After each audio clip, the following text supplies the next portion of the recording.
Buenas tardes con todos.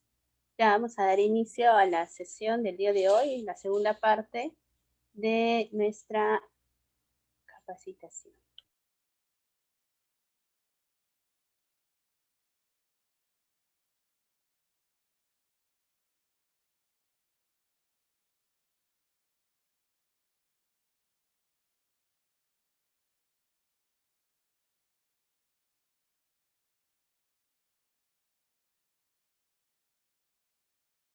Se llega a visualizar, por favor me avisan, se ven los PPT. Buenas tardes, Stalin.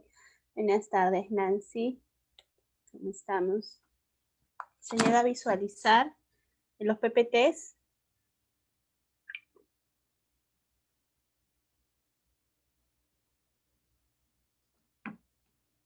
A ver, sí, buenas tardes, sí se puede ver, muchas gracias. Ok, entonces vamos iniciando ya para poder cumplir con todos los PPTs que tengo acá hoy día.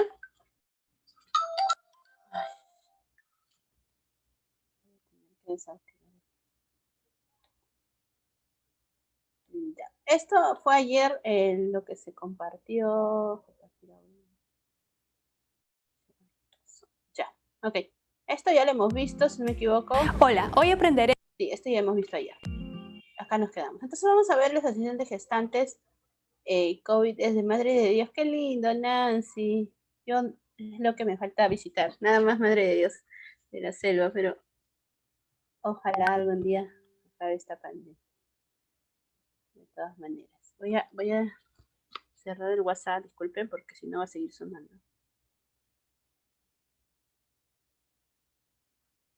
Ya.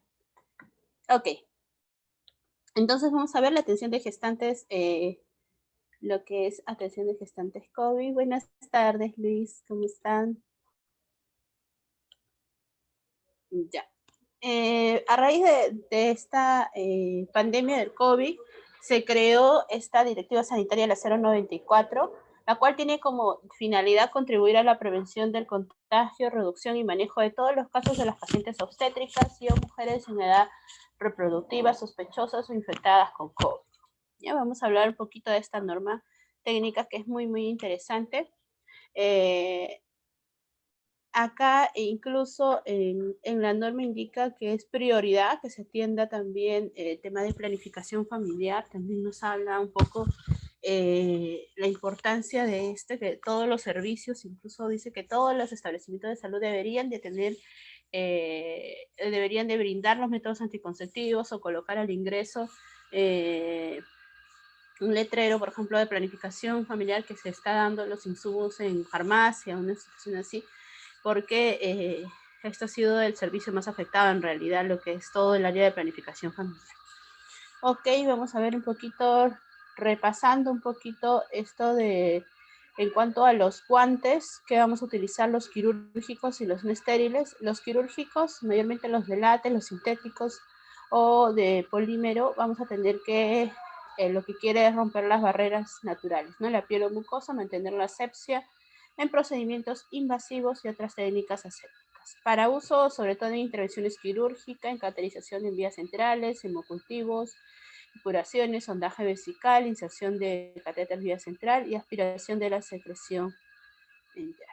Recomendaciones, vamos a tener lo que es el mameluco descartable, el mandilón, ¿no? Muy breve voy a pasar esto porque es, ya es complementario de la clase anterior. Sí, estos deben de ser desechados en el primer uso y envueltos, como salía en el video, ¿no? Doblándolos para que de esa manera no contamine y no sea un vector, ¿no? Un foco contaminante. El mandilón, hablamos de aquellos que se utilizan para la exposición a líquidos, como les había mencionado en el momento de la atención de parto, para no mojarse cuando hay demasiado líquido amniótico, que también suele suceder, o salpicarnos de sangre, que también se da. También tenemos la pechera o el delantal. Y acá, miren lo que les comentaba, las especificaciones de los respiradores N95. Miren, esto nos dice incluso, esta norma técnica nos indica nos habla sobre la malla fina, esa malla de fibras de polímeros sintéticos, es lo que genera que nuestro N95 esté en condiciones adecuadas, ¿no? Vamos a encontrar que esta es como especie de un filtro, ¿no? Para partículas peligrosas, en este caso para el COVID, y se clasifican como FFP, que es el factor de protección personal, que cumple de acuerdo al Instituto Nacional de Seguridad y Salud Ocupacional. Ay, no me rayen la pantalla.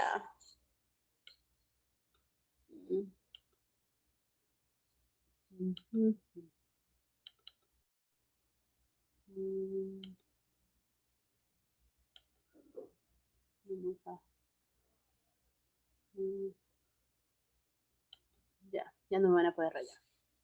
Ok, entonces, este es el NIOSH por sus siglas en inglés, ¿no? Y la designación N significa que filtra aceites y 95 porque filtra el 95% de las partículas alrededor. Y está la malla protectora, ¿no? El FFP2, que es la que, y en el área, en el tema de normas europeas, está como 143 y EN 149. También tenemos con respecto a la mascarilla, el factor de protección personal 3 también. Esto es en Europa y acá en América mayormente usamos lo que son las siglas, las N95, ¿no? N95 o N98.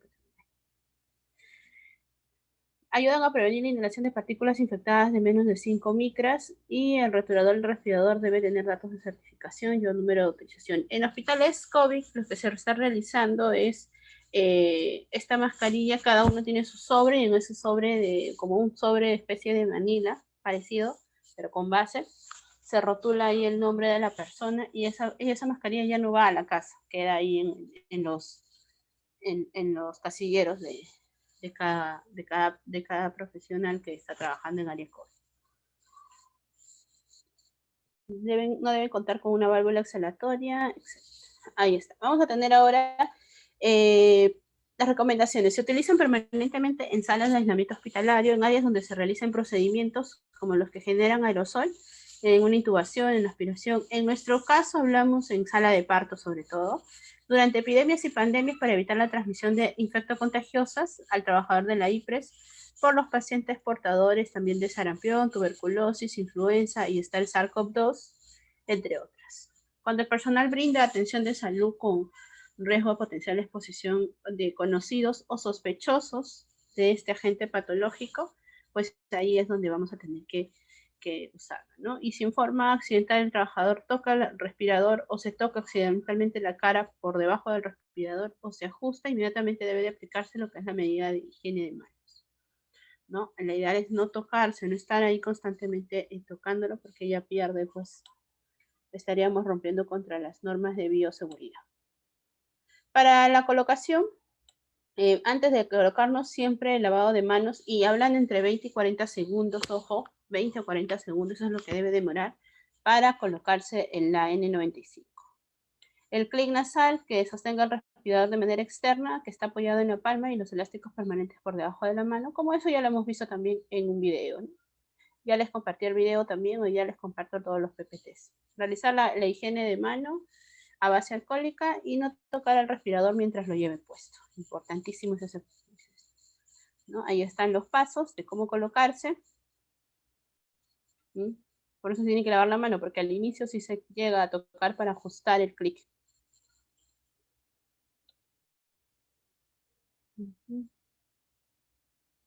Algo también de esta norma es algo importante. Ya.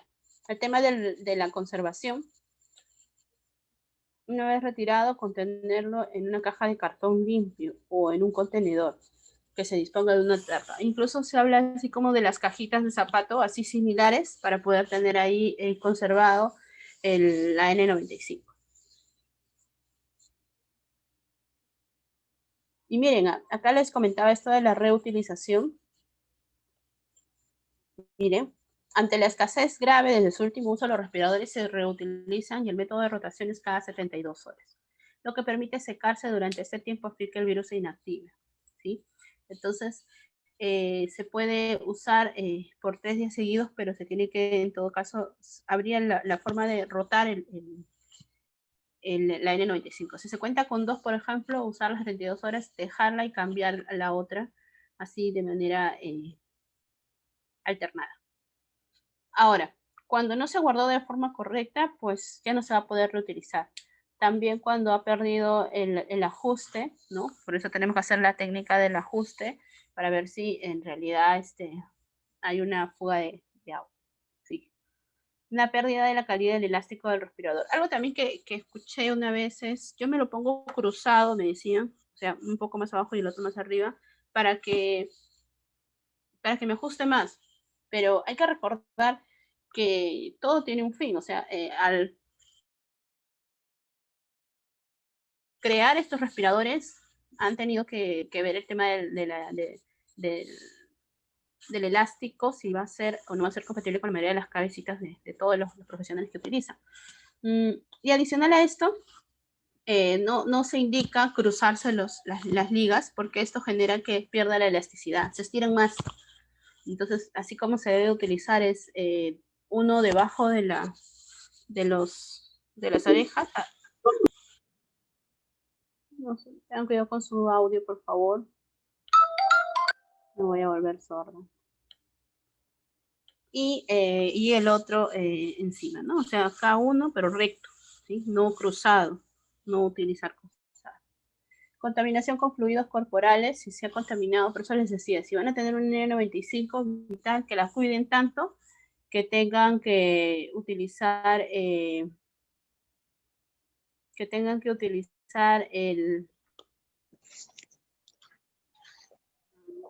voy a otra vez.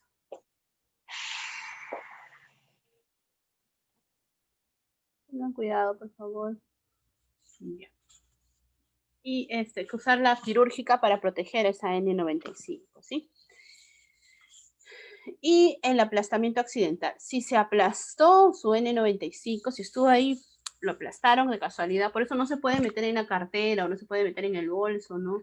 No sé, en la mochila donde esté, porque eso tiene que estar así como, pensemos que es de vidrio y que tiene que estar ahí en un espacio amplio donde no pueda percibirse de casualidad aplastarse, ¿no? Y procedimientos generadores por el uso. Si no usó protector facial o mascarilla quirúrgica, pues va a tener que desecharse. Por eso, para la reutilización, se tendría, punto número 1, que aprender a mantener conservada. O sea, en este caso, para mantenerlo conservada, pues tendría yo que utilizar utilizar una mascarilla quirúrgica, caso contrario también un protector facial para que yo proteja esa mascarilla, ¿sí? No aplastarla, no contaminarla, no mojarla, adecuarnos de tal manera de... Algunos he escuchado que tienen alergia a la mascarilla, que les produce dermatitis y por eso se colocan la quirúrgica debajo, pero en realidad si se coloca la quirúrgica debajo ya no van a poder, ya no va a tener la misma protección que cuando se colocan directo la N95. Así que hay que tener mucho cuidado. Es momentos que te asfixias a veces, pero tenemos que acostumbrarnos, ¿no? También se ha encontrado el dolor de cabeza que genera cuando estás muchas horas con la N95 porque estás aspirando a veces el dióxido de carbono que tú estás eliminando, pero en realidad eso es algo que nos exponemos todos, estamos trabajando, así que no hay una solución ante esto.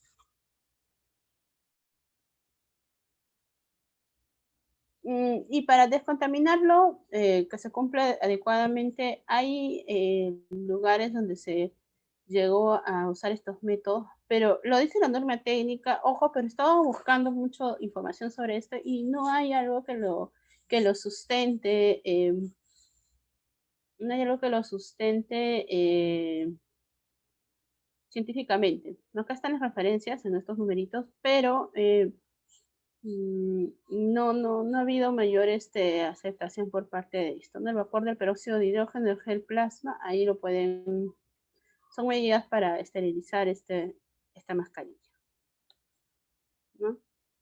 Acá vemos, miren cómo se utiliza.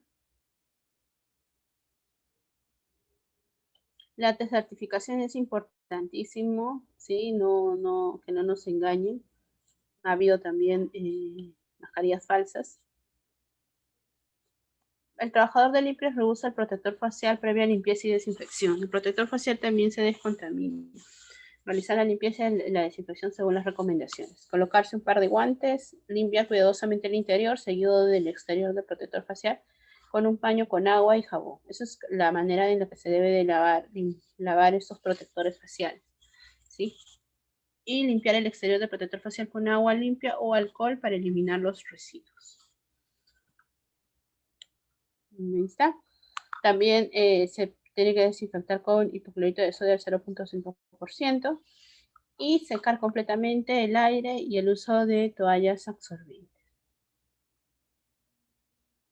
Eliminarlo en las bolsas rojas. Por favor, siempre pensemos en todo, en las personas que trabajan también. El personal de limpieza fue uno de los que se afectó más en esta pandemia. Se han contaminado en gran cantidad también porque ellos son los que movilizan estos, entre comillas, vectores que son las mascarillas, las que se han desechado, los protectores, todo esto que contiene el virus. Así que hay que pensar en ellos, siempre en bolsa roja, para evitar, o en caso contrario, la bolsa que vamos a utilizar, pero súper anudada y que no haya un riesgo de que se contamine. Se dieron ciertas disposiciones, y esto justo me preguntaron, creo, en la clase anterior, qué es lo que yo debería de utilizar dentro de la consulta. Yo les comento lo que dice la norma técnica, muy similar a lo que dice muy similar también a lo que dice la ABC natal de la Federación Fetal en Barcelona también, que ellos fueron los que iniciaron con estos cuadritos. Y miren, nosotros en este caso no estamos acá, vamos a ver dónde estamos nosotros. En emergencia, por ejemplo. En emergencia, cuando estamos en tópico o en sala de procedimientos médicos, se tendría que utilizar, en emergencia, se tendría que utilizar lo siguiente. ¿Está? Un respirador N95, ¿sí? Se tendría que utilizar guantes, se tendría que utilizar mandilón, también el protector facial y lo que nos hablan, el gorro, ¿no? En las mujeres,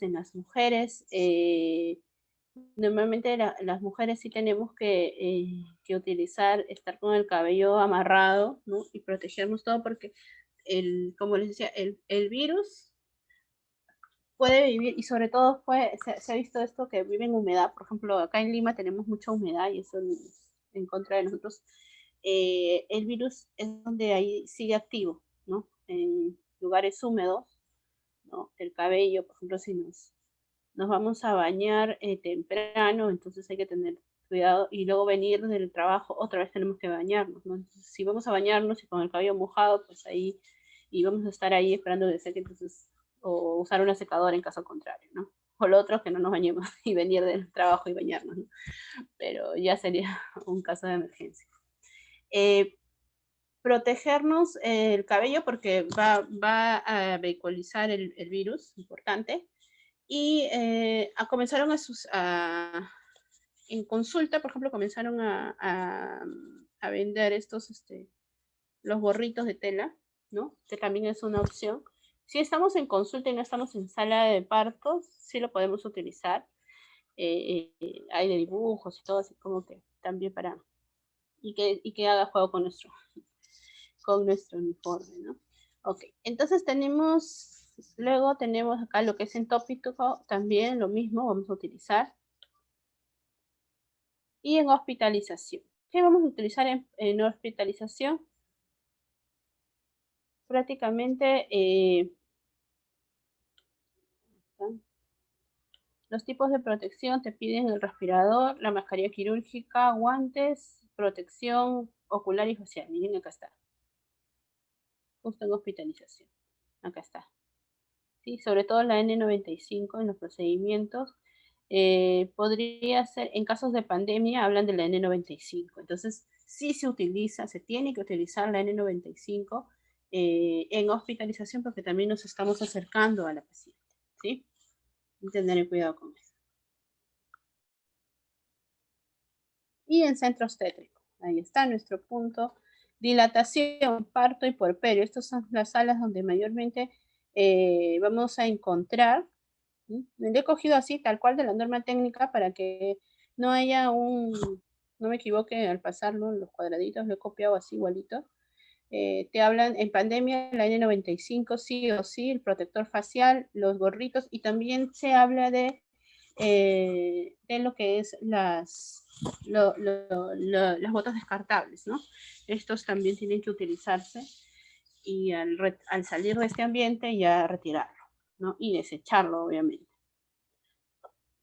Igual en la sala de puerperio. En la sala de puerperio nosotros tenemos un contacto directo muy cercano con el paciente.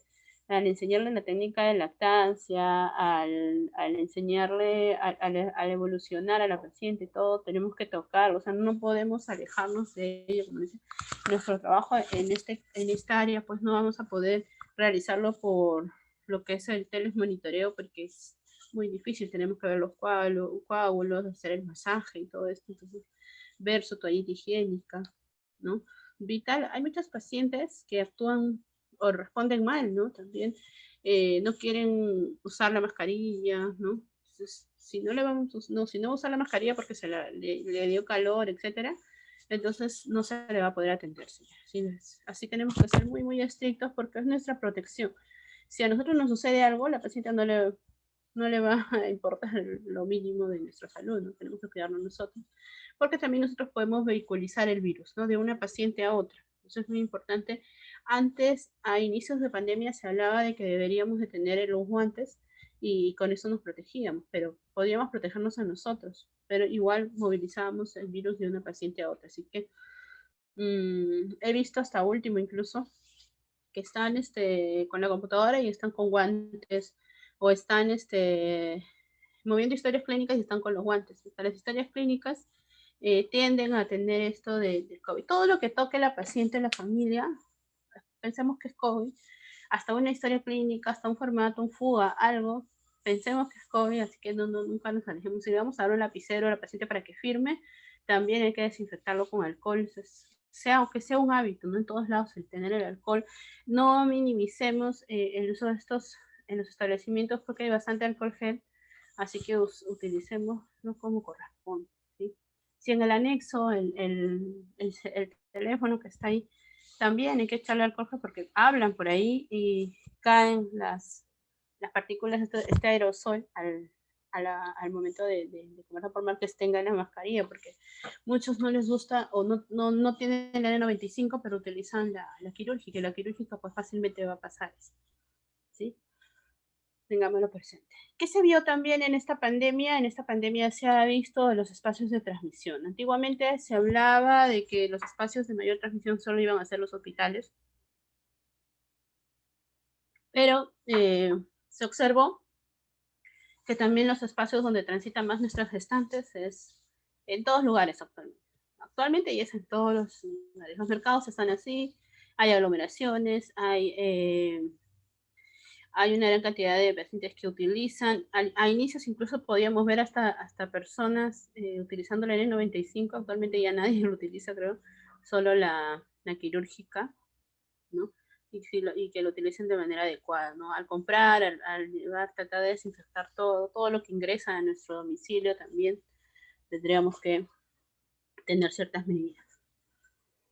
La norma técnica, la 097, nos habla en el punto 6.3.1 que toda gestante o puérpera asintomática respiratoria con signos de COVID debe ser tratada con máxima prioridad. La paciente, por más que el establecimiento esté saturado, por más que la emergencia esté saturada, al final va a tener que recibir una atención. La gestante es nuestra prioridad en este caso, ¿sí? Así que ahora, se ha visto casos, por ejemplo, de que no cuenta con SIS o cuenta con CISPEAS, etcétera. Todo lo que es COVID ya actualmente lo pueden ver en todos los establecimientos de salud. ¿Sí? Todo paciente gestante de que es COVID es prioridad y niños menores de 5 años también. Así que no hay ningún límite. Si alguna de ustedes, porque por ahí en la clase pasada vi que habían varios del sector privado y me decían que no querían ir a los hospitales, a veces así no tenga CIS o tenga esa luz, va a ser atendida, ¿sí? De eso que no se preocupen porque a veces el tema de costos, gastos, no les van a cobrar porque es un derecho. Estamos en emergencia sanitaria y todos los establecimientos de salud de todos los niveles deberían de atender a pacientes COVID, supuestamente. Así que explicarle que ella va a entrar, y eso le anima más, ¿no? Que le van a atender y va a ser de manera gratuita, sin costo. Eso le anima a ingresar, ¿no? Entonces, para tenerlo presente. A toda gestante o puérpera que acuda con síntomas de infección respiratoria aguda o requiere una hospitalización debe usar una mascarilla quirúrgica propia. Eso lo dice la norma técnica. Ojo, yo no lo digo, lo dice la norma técnica. Y miren todavía lo que indica, que se le debe de proporcionar del establecimiento. Si ella no cuenta con una quirúrgica, nosotros deberíamos de dar, ¿sí? Y se le debe de realizar pues la prueba de COVID para tamizarla, ¿no? Entonces es importante esto de casos leves de COVID sin factores de riesgo. ¿Y qué sucede en estos casos leves que se estuvieron dando en un inicio? Se le va a indicar lo que es el aislamiento, realizar el seguimiento clínico a la gestante. ¿De qué manera? Por un mensaje, por un WhatsApp o por una videollamada. Cada 24 horas del inicio de los síntomas. Esto es vital. Se encontraron casos en los que se les estaba haciendo el telemonitoreo y ya a la población en general, y a veces no contestaban. Ya eran porque a veces vivían solos, ya les estaba faltando el aire toda la noche, ya no respondían. Cuando les fueron a hacer la visita ya habían fallecido.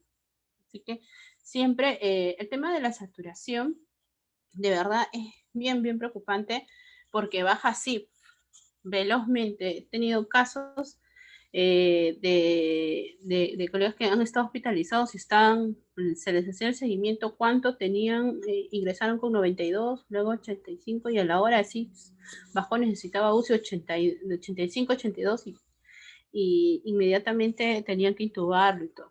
Entonces, preocuparnos mucho por el seguimiento y el seguimiento cada 24 horas, todos los días se debería monitorizar a esta gestante porque es una gestante que puede estar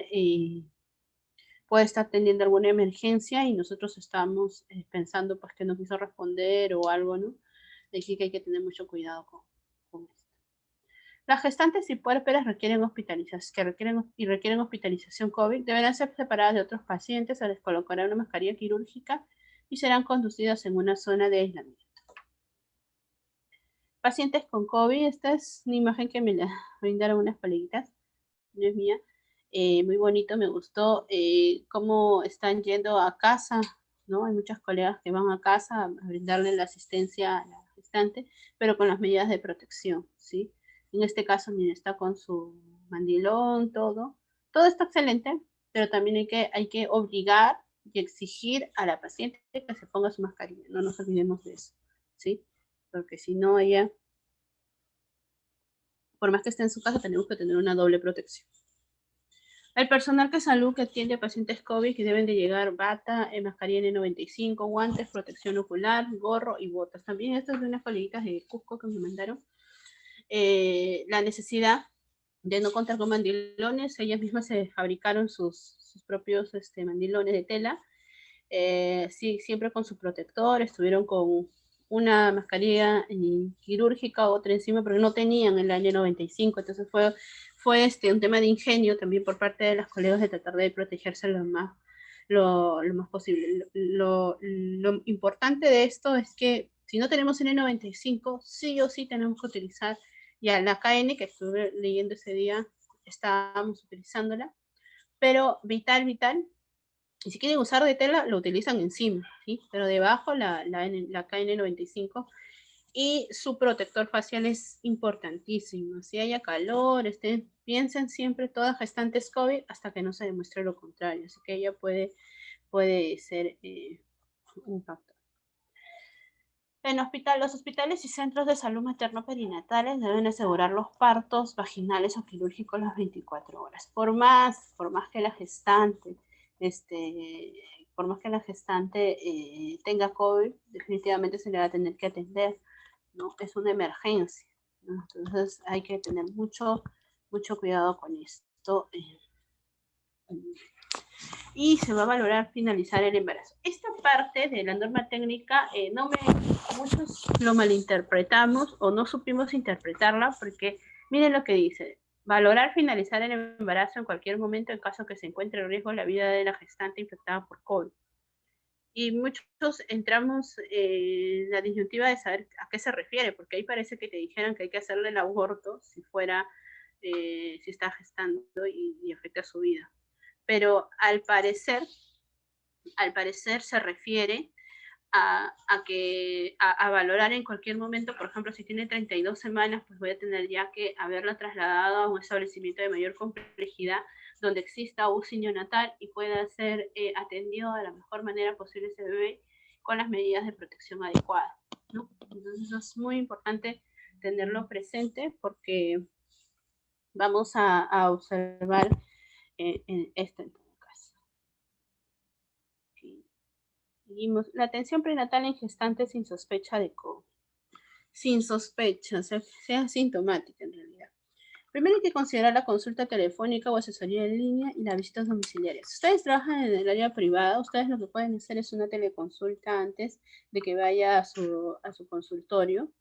¿Por qué? Porque de esa manera yo termino de disipar todas las dudas. Cuando yo la tenga presente así, face to face a la paciente, lo que yo voy a hacer en ese momento es realizar todo lo que no puedo hacer por teléfono, como tomarle la presión, medirle los latidos, ¿no? Todo eso yo lo tengo que tener en cuenta.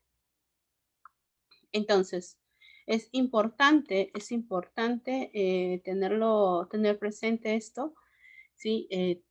Antes pues venía la gestante, nos conversaba hasta de su vida y era pues no es que yo me esté alejando o que esté tratando de no ser empática con la paciente, pero en esta situación de emergencia, estamos en emergencia sanitaria, tenemos que tener en cuenta que ya no podemos tener mucho contacto con ella, ¿sí? Solo para realizar las funciones básicas, las vitales, en la medida, realizar una ecografía, solo para eso. Pero ya, más allá, dudas, preguntas, por WhatsApp, ¿sí? Que es lo que más utilizamos actualmente. Restringir la atención prenatal a emergencias y gestantes con factores de riesgo obstétrico, ¿sí? La atención prenatal se llegó en establecimientos de nivel 2, 3, sobre todo, fue donde comenzó a no brindarse ya, solo se realizaban las emergencias. El uso de mascarilla quirúrgica va a ser obligatorio de todas maneras. Recomendar acudir sin acompañante, eso también es vital. Ya por más que sea su tensión de parto, por más que sea una ecografía, evitemos que venga con algún familiar. Si desea puede venir, pero espera afuera o espera en otro ambiente, pero siempre desde que el familiar va a ingresar ya es un factor de riesgo. Si la paciente tiene COVID, la persona que está acompañándola también va a tener. ¿Okay? Evitar eso, ¿no? Evitar aglomeraciones en sala de espera también. Atender a la gestante con el mínimo personal necesario y con el EPP correspondiente. ¿Qué es lo que se vio? Se vio necesario, se restringieron el tema de las clases, ya los alumnos ya no pudieron asistir para acompañarnos, los internos tampoco, entonces, solo quedaron los residentes, ¿no? Entonces, mientras menos personal es mejor. Si antes en la sala de parto había eh, personal adicional, ya no se debe dar, solo el personal necesario, en este caso el obstetra, el neonatólogo, pediatra que va a atender al bebé y la enfermera en este caso, ¿no? Para todo el tema de las vías y todo esto. Entonces, mientras menos personas haya en ese ambiente, mejor, porque la sala de parto, por más que sea una clínica grande, siempre es un ambiente cerrado, ¿sí? Y todo alrededor, todo lo que ven está contaminado, porque la paciente ha gritado, ha expulsado, ha llegado hasta la lámpara, todas esas partículas de ARN del SARS-CoV-2 están a su alrededor. Así que, y decir que van a desinfectar, sí, lo pueden desinfectar, pero no se sabe si en la siguiente otra vez o si lo desinfectaron de manera adecuada. Así que todo eso tenemos que tenerlo presente. Lavar las manos antes y después de atender a cada gestante puerpera. Si antes nos lavábamos la mano, ahora tiene que ser el doble, ¿no? O sea, antes de atenderla y después de atenderla, siempre. Sí, nuestras manos son los principales vectores de este virus, así que tenemos que limitarnos, ¿no? Evitar también tocarnos la cara, movernos la mascarilla, porque nuestra mano puede estar contaminada, ¿sí? Tengo que lavarla de manera adecuada y de esa manera evitamos pues propagar este virus.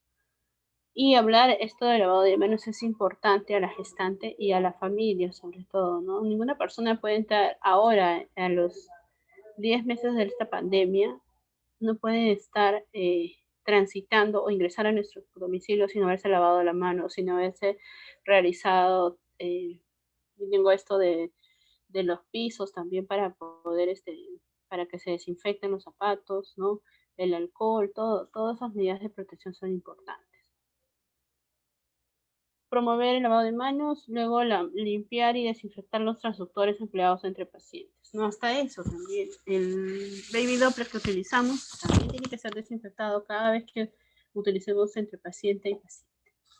Limpiar y desinfectar la superficie de contacto entre cada paciente con solución hidroclorada. Y explicar a la gestante los principales síntomas de la enfermedad. Decirle que si la paciente tiene fiebre, dolor de cuerpo, decaimiento, pues va a tener que avisarnos para poder darle las medidas de atención adecuada, brindarle un establecimiento en el cual se va a poder ella referir, ¿no? Y esa es una parte importante de todo.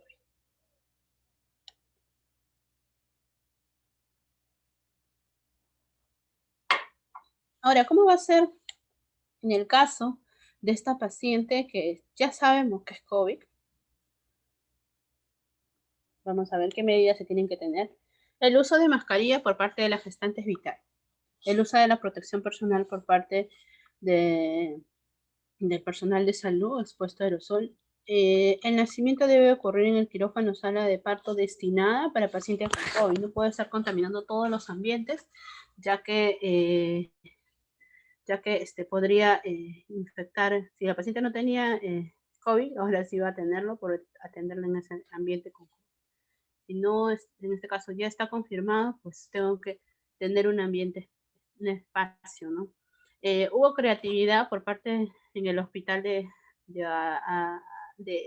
remodelar, ¿no?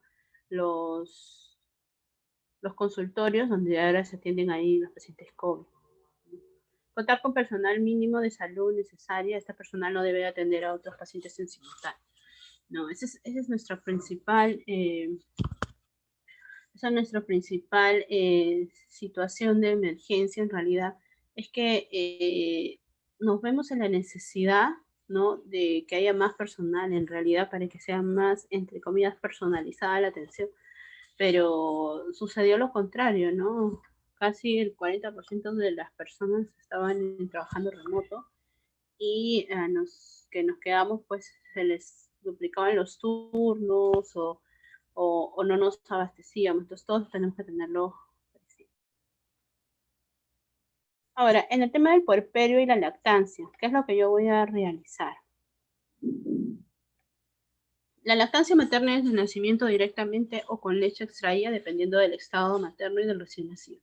El tema de la lactancia en pacientes con COVID pues va a depender mucho si ella está en las posibilidades de poder brindarle, ¿sí? De poder realizar esta técnica. Pero obviamente si la paciente está intubada o está en UCI, pues no va a haber forma, ¿no? O que esté hospitalizada, ¿no? También va a ser un poco peligroso, así que hay que tenerlo en cuenta en cómo se va a realizar la extracción. Tiene que ser por un cuidador que no haya, que haya tomado todas las medidas de protección posibles. Como esto no se da en los hospitales porque son muy escasos, está muy escaso el personal, entonces se vio la necesidad, ¿sí? Se vio la necesidad de tener que ya no brindarle la leche y darle solo la leche del banco de sangre, del banco de leche, perdón, a la gestante. Y algo importante también que se dio es separar a la madre y al recién nacido al menos 1 metro y establecer el contacto solo en momentos de lactancia con medidas de prevención respiratoria y el uso de mascarillas. Es difícil cumplir todo lo que dice la norma técnica en realidad porque los ambientes a veces son muy pequeños, ¿no? o siempre hemos estado acostumbrados pues a trabajar en ambientes donde se atendían en la misma sala de parto, hay 5 expulsivos todos seguidos, ¿no? Entonces, ¿qué sucede? En este caso no podemos seguir al pie de la letra como se dice la norma técnica.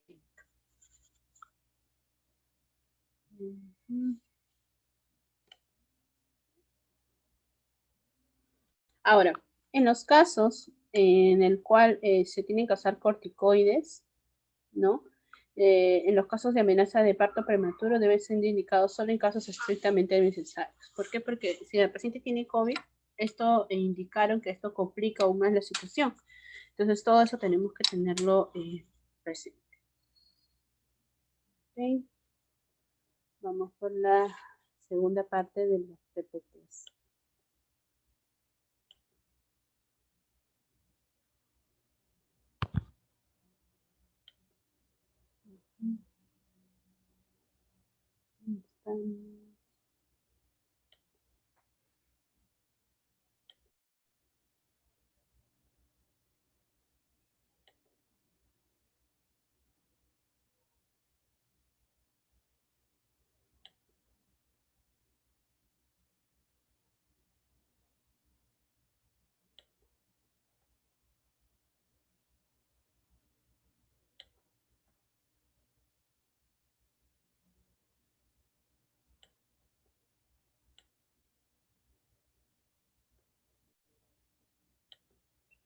Un segundo. Acabo de tener acá el PPT, pero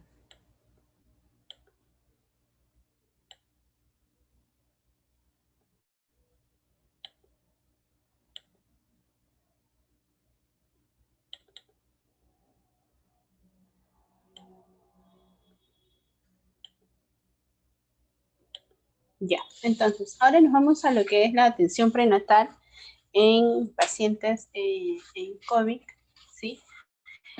Hablábamos mucho de lo que es la teleconsulta, ¿no? Por medio de plataformas como es el Zoom o el WhatsApp, que es lo que más estamos utilizando. Y ahora tenemos que ver cuáles son las medidas que debemos de tomar para tener en cuenta para poder realizar estas.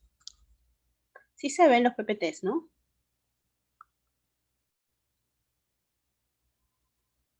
¿Se llega a visualizar? ¿Me avisan, por favor?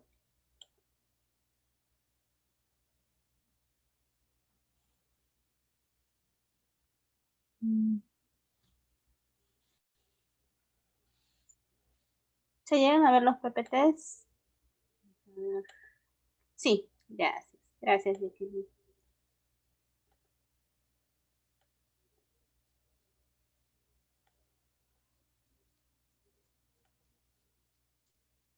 Les comentaba, hay 10 minutos de receso. Seguimos igual que la clase anterior y terminamos 10 minutos antes, ¿les parece? Me avisan, por favor, para terminar antes y ya no tener receso. ¿Estaría bien? ¿Sí o no? ¿Estamos ahí? ¿Les parece si terminamos antes y no tenemos receso? Así como la clase anterior. Sí. Ok, perfecto. Gracias. Ella, Iris. Ya. Entonces, con respecto a lo que es la atención en... Sí, ok, gracias. Gracias, Dani. Bueno, esto ya lo habíamos visto.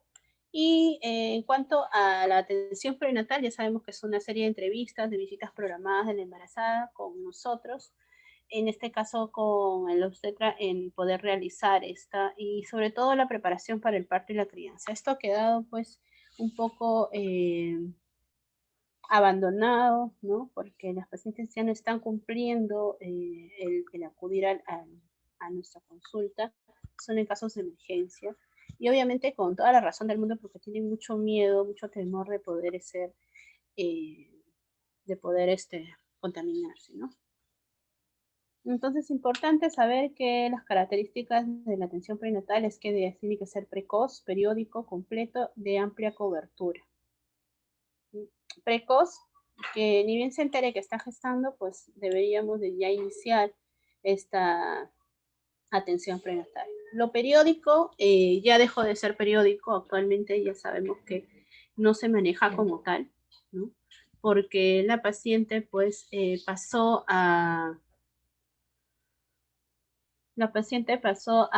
realizar estas teleconsultas, estas atenciones, perdón, de maneras más distanciadas, ¿no? Debido a que no contamos, ellas no cuentan con medios para poder movilizarse, el estar alejados de todo, ¿no?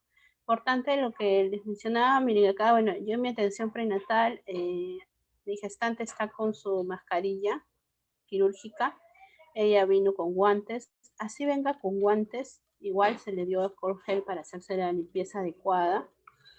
En este caso, como fue atención prenatal, no he usado mameluco, no, lo dice también la norma, no se debería de utilizar, así que, pero si ustedes lo tienen en ese momento, mejor, excelente. Actualmente ya utilizo esta foto, es un poco pasada también. Y si ven, estoy con una mascarilla de Notex, ¿sí? Hemos visto la mascarilla de Notex, la hemos comprado por ahí quizás. Estuvo de moda un tiempo debido a la escasez de mascarillas. Comenzaron a surgir estas de Notex que también tienen una buena protección. Pero si se dan cuenta un poquito más, vamos a ver si se puede ampliar. Vamos a ver, más. Acá está, yo estoy con una N95, por eso la liguita está por acá. Son dos, ¿ven? ¿Se dan cuenta? Yo estoy con una N95 y encima estoy con la de Notex. Entonces, la de Notex yo la utilizo porque me compré un tiempo bastante, una cantidad ahí, pero para proteger a mi N95. ¿Sí? Entonces, y no uso guantes en este caso porque tengo que estar haciéndome el lavado de manos constantemente, ¿no? Ok. Entonces, ya hemos hablado con respecto a los transductores, tenemos que limpiarlos, ¿no? Con alcohol gel y todo lo que toque la paciente, pues otra vez desinfectarlo, ¿no? La camilla, todo con alcohol gel también, con alcohol el líquido, perdón, ¿sí? Y ahora, con respecto al alcohol, también comenzaron a existir estudios que ahora han cambiado. Antiguamente se hablaba que era mejor el de 75% de concentración, ¿no? Sigue esto como tal, ¿sí? El del 75%, porque no se evaporaba como el de 95%, ¿no? El de 90% se evapora más rápido. Entonces, por eso es que se indicaba que sería lo ideal. Pero en superficies, como por ejemplo la camilla, ¿no? Las pierneras, todo esto, en superficies se indica que debe ser, ahora ya salió un estudio que indica que debe ser el 90%. Así que, y si teníamos el del 90, se podía bajar con agua destilada también, ¿no? También había esa opción. Los alcoholes llegaron prácticamente a escasearse, pero bueno, ahora ya tenemos otra vez, si tenemos la oportunidad de comprar por cantidad ahora y tratar de tenerlo ahí guardado, abastecido, sería mejor, porque puede ser que otra vez se cierren fronteras, se complique más y ya no haya esto de la comercialización. Hay que aprovechar al máximo todo esto. Y el completo. Nosotros recordar que, si bien es cierto, tenemos que tener menos tiempo de contacto con la paciente, igual tenemos que realizar nuestra atención prenatal a la manera que corresponde. ¿Cómo? Completo indica que yo no voy mi atención prenatal no va a basarse simplemente en medir los latidos, ¿no?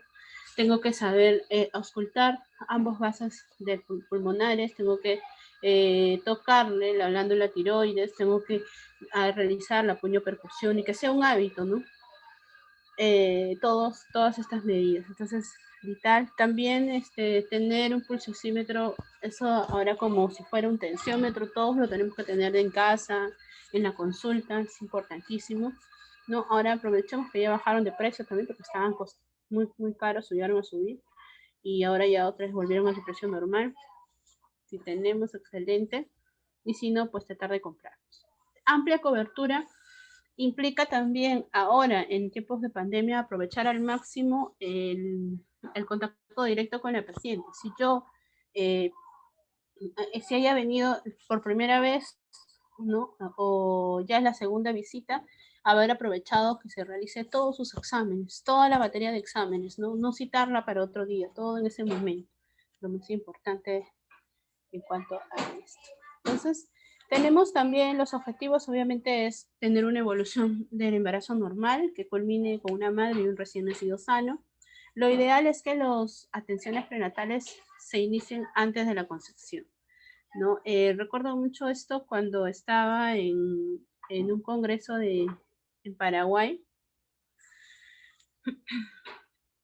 En Paraguay estábamos de todos los países, habían midwives, habían obstétricas, habían matronas, parteras profesionales.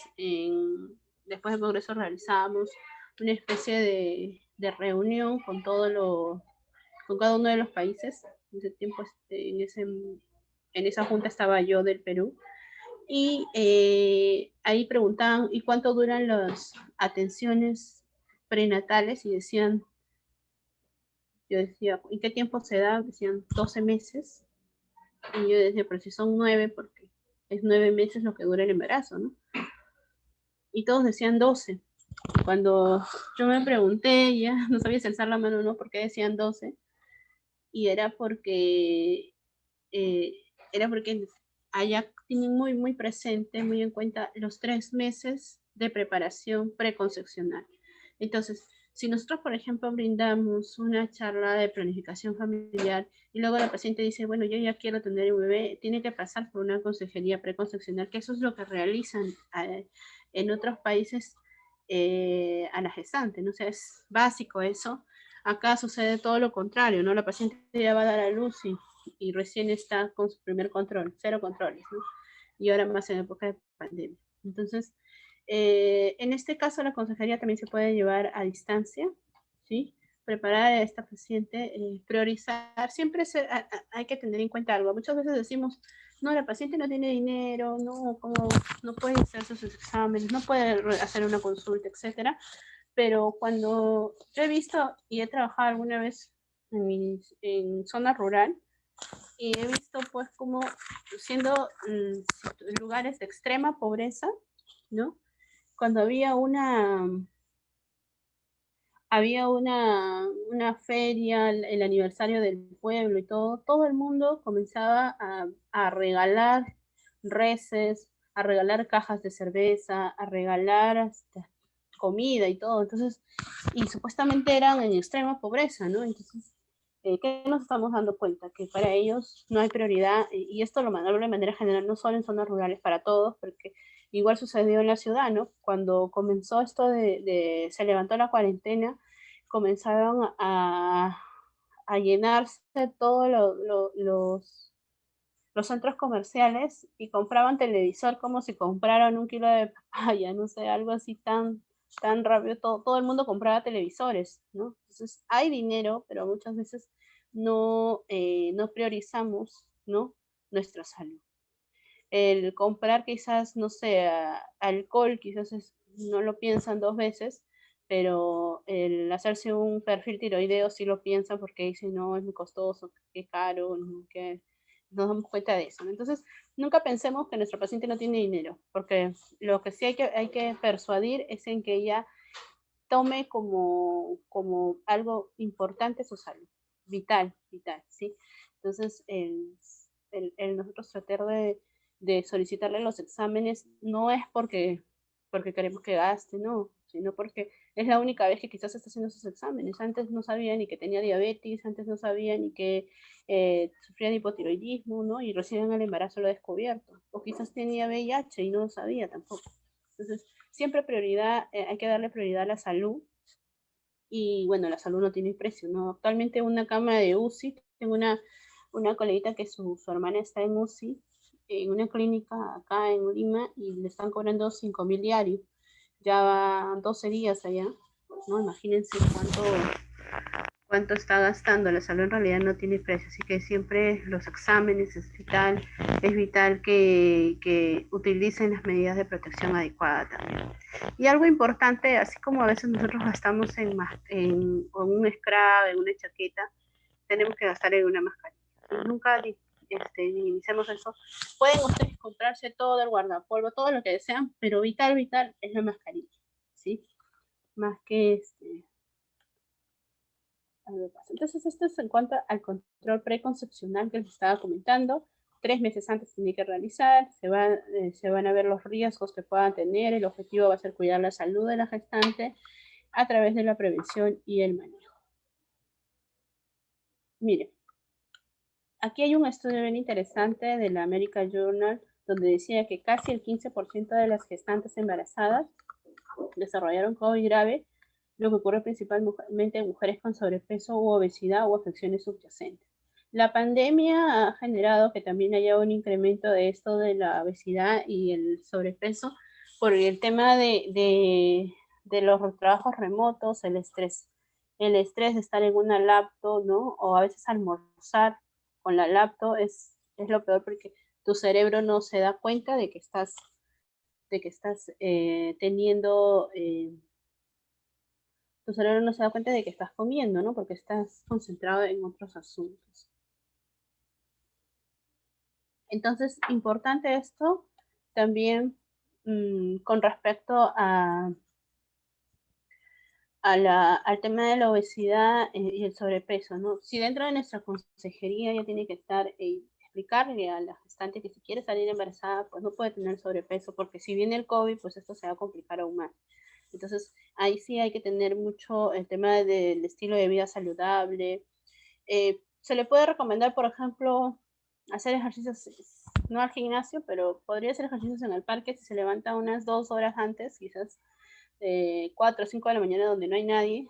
Entonces ahí sí sería lo muy bueno, ¿no? Aparte que también se oxigena y le ayuda bastante a todo esto a desestresarse. En conjunto, estos hallazgos respaldan la categorización de pacientes embarazadas como un factor de mayor riesgo, particularmente en aquellas con comorbilidades crónicas.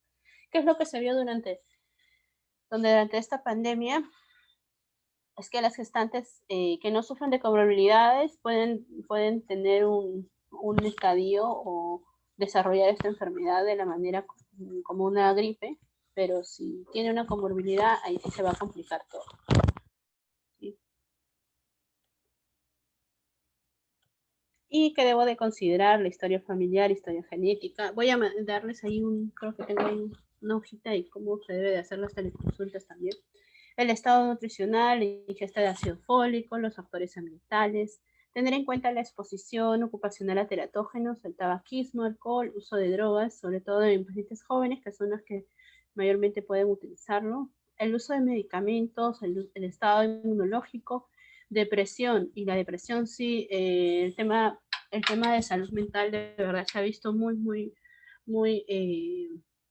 con altos índices de depresión en aumento, una incidencia mayor durante la época de la pandemia. Si la paciente ya está embarazada, yo no puedo cometer el error de decirle, pero ¿por qué te embarazaste en esta época? ¿Pero por qué ahora estás en riesgo? ¿Ahora dónde vas a dar a luz? No, ella viene a mí para yo emitirle paz, tranquilidad, ¿no? De decirle, ok, estás embarazada, vamos a ver estos exámenes, tranquila, todo va a estar bien. Si tú tomas las medidas de protección adecuadas, no va a darte COVID, pero si tú rompes alguna de estas normas de bioseguridad, pues sí vamos a tener que ver dónde te vamos a referir, ¿no? Entonces, importante es esto. Violencia familiar también se ha visto en épocas de COVID, el intervalo entre gestaciones, importante mencionarlo. Y esto ya va directamente cuando yo estoy haciendo las atenciones prenatales, explicarle a la usuaria lo vital que en el momento del puerperio inmediato, y me refiero hasta en la sala de partos, según la USAID, vio conveniente, y hay una norma todo bien interesante, que te indica que en misma sala de partos le podrías colocar un DIU, ¿sí? Sin ella trasladarla a otro ambiente, ¿no? A la sala de alojamiento conjunto, ¿no? Entonces, en la misma sala de parto. Y algo importante de colocar, que si quizás nunca hemos colocado un DIU en el momento del posparto inmediato, así como nosotros tenemos una, una laminilla de todos los pasos de lavado de manos en la pared, también tenerlo así de los pasos de la colocación de un DIU en el momento del postparto. Importantísimo esto porque tenemos que aprovechar los eventos obstétricos para poder promocionar los métodos anticonceptivos. Entonces, algo importante que quizás estamos pasando por alto es que dentro de las atenciones prenatales no estamos priorizando y explicarle la importancia de que tiene que usar un método anticonceptivo inmediatamente el día de su puerperio, ¿sí? ¿Por qué? Pero si ella me dice, no, yo quiero tener otro bebé, excelente, pero igual no vas a poder tener un bebé, quieras o no quieras, hasta 2 años más, porque es lo que te indica la OMS, importante en cuanto al intervalo entre gestación y gestación. Así que el mejor momento, porque yo no, en pleno expulsivo no le voy a decir a la paciente, te voy a colocar el DIU ya para que tengas mejor apreciación. No es así. Tengo que ya hablarle durante las atenciones prenatales donde yo ya estoy teniendo un poco más de tiempo, ella está tranquila o no está con contracciones, ¿no? Ya con contracciones, pues quiero colocarte un implante, un DIU, pues no me va a hacer, a tomar atención porque más está preocupada en sus contracciones, ¿no? Las conductas de riesgo también hay que tener en cuenta patologías crónicas como diabetes, hipotiroidismo y epilepsia, que son los que nos preocupan durante la gestación. Se debe tomar el ácido fólico de 400 miligramos al día. Las vacunas ahorita vamos a hablar. Y el tema de planificación familiar. Por eso les decía, importantísimo que esa paciente se vaya con su método y si es de larga duración, mejor. Muchas veces se da con la ampolleta de 3 meses. También es una opción, pero la idea es que ella venga. Ya no la vamos a ver. Imagínense que cuando no había pandemia les pedíamos su control corporal para el control, para que venga, no lo hacía, ahora en pandemia es peor. ¿Okay? Imagínense que esa paciente ya nunca más la van a ver, va a estar preocupada y dedicada a su bebé. Entonces, importante que si voy a atender el parto, priorizar que se vaya con un método anticonceptivo. ¿Sí? Estas son las vacunas, porque a veces nos preguntan las contraindicadas durante el embarazo, lo que es la vacuna de la antipolimiolítica, la vacuna contra la rubiola, contra la varicela, de la fiebre amarilla, y la vacuna de la BCG, la vacuna contra el sarampión, ¿sí?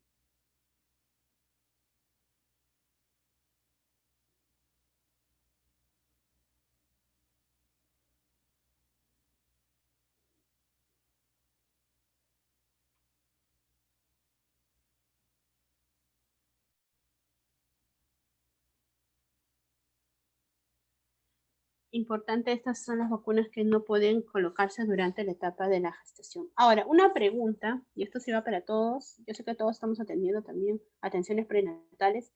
¿En qué momento ustedes le indican la vacuna antitetánica? A ver, a partir de qué semana, ¿no?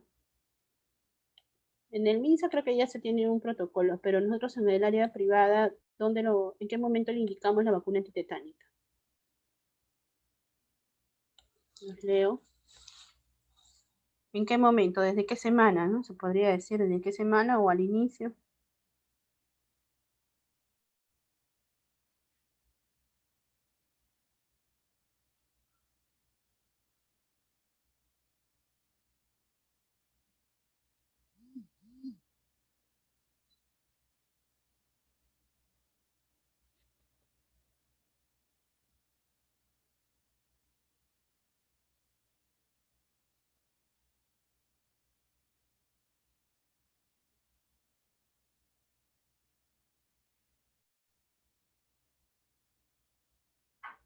¿Nadie? Si nos equivocamos, la idea es aprender o repasar, ¿no? Ahí dice, Stephanie dice a partir de las 20 semanas. ¿Todos están de acuerdo? ¿No? ¿En contra? ¿A favor? Importante porque eso nos preguntan. ¿En qué momento nosotros le decimos te vas a colocar la vacuna antitetánica? ¿Por qué a partir de las 20 semanas? Quizás también podría ser la pregunta. ¿Nadie?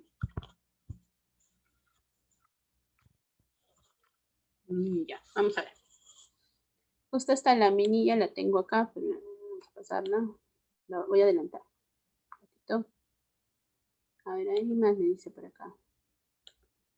Segundo trimestre, dice Luis, directo, desde el segundo trimestre. O sea, desde las 14 semanas ya tienen que estar usando la vacuna antitetánica. ¿Ya? Acá está.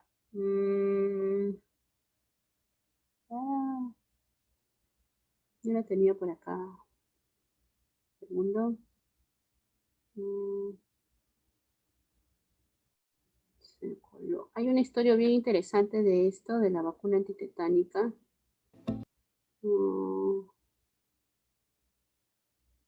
¿Dónde está?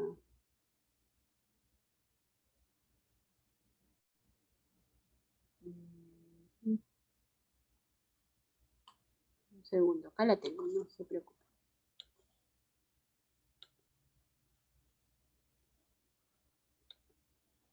Un segundito, acá la tengo.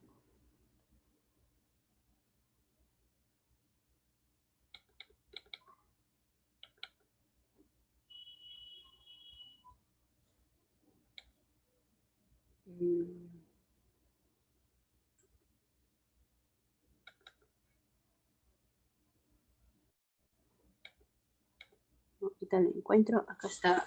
Ay,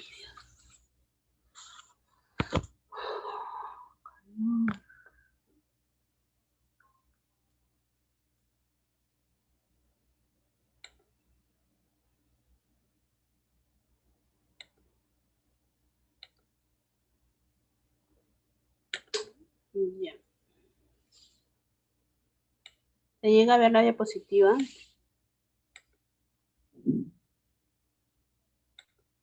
Estoy compartiendo. Se me va. Ya, ahí está, ¿lo ven? Dice la ACOP y dice la CDC, ellos recomiendan entre las 27 a 36 semanas de gestación. Si ellos lo recomiendan, obviamente se han basado en estudios científicos, la ACOP, que es la Sociedad de Ginecología y Obstetricia de América, entonces es un buen referente. ¿Sí? La vacuna para la influenza y la antitetánica. Estuve leyendo un poquito más por qué estas semanas exactamente y no antes, porque yo alguna vez también creo que he indicado a partir de las 20 semanas, leí que había una relación con contracciones que se pueden dar antes de esta semana. Si se daban muy precoces, puede haber contracciones como un efecto secundario de esta aplicación de esta vacuna. Así que es importante tenerlo presente 27 a 36 semanas. Y no sé cómo va a ser ahora con el COVID. Supongo que también hay que tener una cierta consideración en estas semanas. Es importante tenerlo presente para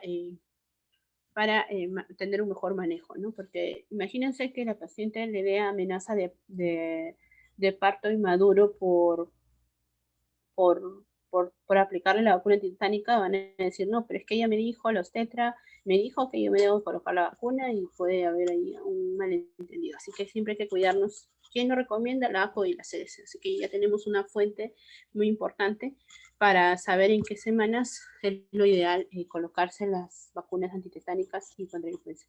Yo también escuché alguna vez a partir de las 20 semanas, que eso es lo que maneja mayormente el MINSA, pero tenemos ahí unas bases científicas muy, muy importantes para poder, para que no pase por alto esto. Ya, ya sabemos entonces más o menos para qué semana le vamos a indicar, 27 a 36 semanas. Seguimos entonces con lo que son el inicio de las atenciones prenatales. Nos hemos dado cuenta que con la pandemia, pues esto se llegó a prolongar, ¿no? Y ya las pacientes, si antes no venían, ahora menos.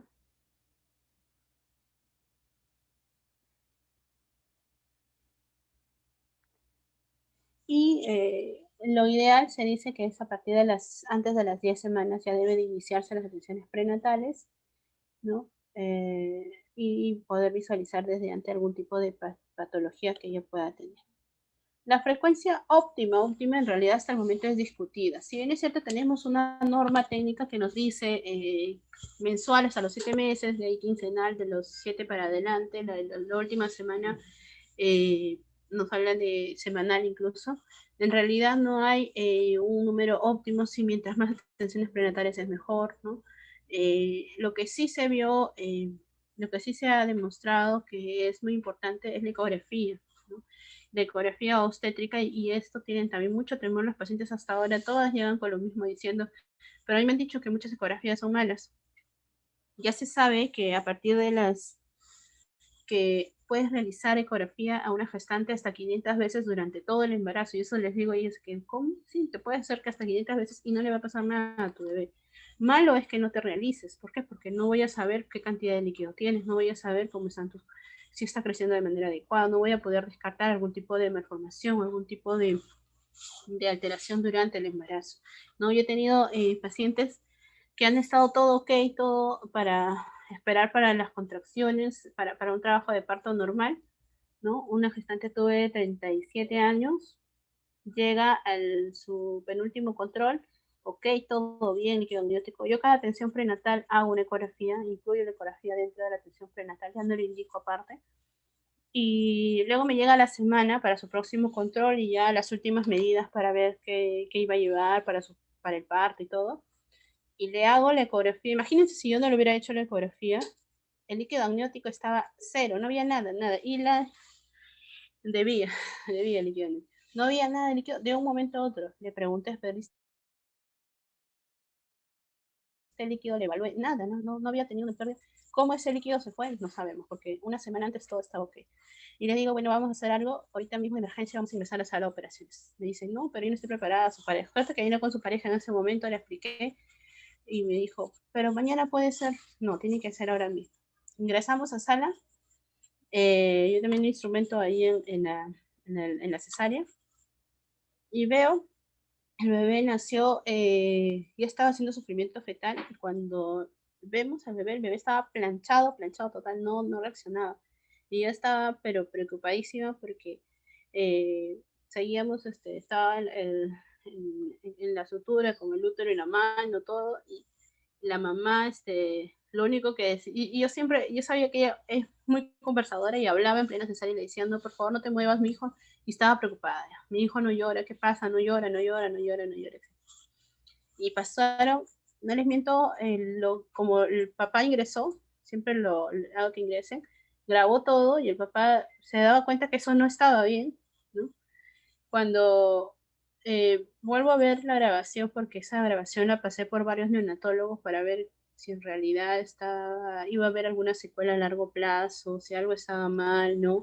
Porque imagínense, el bebé seguía moradito y llegó hasta más de casi 5 minutos, 2 minutos, 5 minutos, y no reaccionaba, ya le estaban por intubarlo, le comenzaban a hacer reanimación, el anestesiólogo se acercó, estaba como el pediatra, ya lo iban a intubar y comienzan a hacerle las maniobras de RCP y llegó a llorar. Uf, un alivio total, la paciente estaba más tranquila, pero ahora mi preocupación era, a largo plazo sucederá algo, y se le hizo seguimiento, le hice seguimiento, ya el niño tiene ya 5 años, está lindo, súper inteligente, creo que fue un milagro en realidad, pero el bebé sí nació planchado, planchado. Imagínense que no le hubiera hecho la ecografía, no lo hubiera atendido en ese momento, hubiera demorado horas quizás, ese bebé ya no vivía, definitivamente no iba a vivir. Los latidos bajaron, desaparecieron prácticamente, yo de emergencia le expliqué, siempre, así yo estoy preocupada, mi cara siempre está tranquila, ¿no? Así como que ella, pero no, yo quería parto normal. Yo también le digo, pero esta es una emergencia. Tú no puedes esperar, vamos a tener que ingresar contigo a sala ahora mismo. Ahora no estoy preparada, esto no avisa, así que nos vamos. No, lo importante es que tu bebé nazca bien, que todo esté bien. Y nace y no llora más, ¿no? Pero igual es parte del aprendizaje, creo que cada parto, cada gestante son distintas, ¿no? Más de una vez me ha pasado esto de líquido amniótico de un momento a otro, no sé qué ha sucedido, quizás hay que ver más estudios, por qué desaparece esa cantidad de líquido amniótico así de una manera a la semana, ¿no? Sin haber tenido pérdidas, no tenía infección, estaba completamente sana, todo ok. El único factor de riesgo era la edad, tenía 37 años. No sé si había ahí algún tipo de relación o vínculo, ¿no? Importante. Entonces, una mujer que debe tener acceso a una consulta de emergencia a las 24 horas del día, como les decía, más allá de la atención prenatal, de que yo le mida la barriguita, ¿no? Vital, vital, de verdad, nunca dejen, nunca omitan, nunca piensen que es demasiado las ecografías que le han solicitado. Si, bueno, en mi caso yo hago la atención prenatal todas con ecografía, pero si no la hace, no hay problema, indiquen igual una ecografía. Es importantísimo esto porque nosotros tenemos doble responsabilidad y el tema legal, el médico legal va muy veces juega en contra de nosotros. Yo he tenido colegas que me han comentado que han tenido denuncias por parte de sus pacientes diciéndoles, bueno, te voy a denunciar y si no, por un mal manejo, una mala atención, etcétera. Y bueno, si no quieres que te denuncie, dame 15.000 soles, ¿no? Y son personas de mal proceder, ¿no? Toda esa familia. Entonces, todo eso hay que tener en cuenta. La empatía con la paciente es muy importante porque eso también nos va a ayudar bastante a poder manejar toda esta situación. Tenemos que pensar en todo. En el área privada, en el área pública, ahora actualmente todo es denuncias para esto, denuncias para lo otro. Así estamos en la actualidad, así que hay que cuidarnos mucho. Piensan que como estamos en salud, pueden generar esto. Ahora, ¿qué dice la OMS? Miren, este es bien interesante. Pacientes con bajo riesgo, con 4 tensiones prenatales es suficiente. Miren lo que nos dice la OMS, pero te está hablando exactamente de atenciones prenatales adecuadas, de atenciones prenatales completas, ¿sí? En su totalidad. Y ojo que esto de hacer en cada atención prenatal una ecografía, eso no es solo de que recién se está ingresando. En Estados Unidos, en España, en todos los países desarrollados incluso también en Chile, en todos los hospitales realizan las consultas con su, realizan las consultas con su, con su ecografía incluida, ¿sí? Entonces, eso es como que todos saben esto, pero nosotros no lo hacemos en su totalidad. Por eso es importante que también sepamos ecografía. Entonces, los objetivos en sí van a ser evaluar el estado de la salud de la madre y el feto, establecer la edad gestacional, las posibles riesgos, ¿sí? Corregirlos, planificarlos, los prontos controles prenatales. Esto es lo que tenemos que tener en cuenta los resultados maternos y que vamos a tener. Pueden haber infecciones, anemia, preeclampsia, eclampsia, diabetes. Yo les comentaba que toda paciente es COVID hasta que no se demuestre lo contrario. Excelente, pero también tenemos que tener en cuenta de que toda paciente, eh,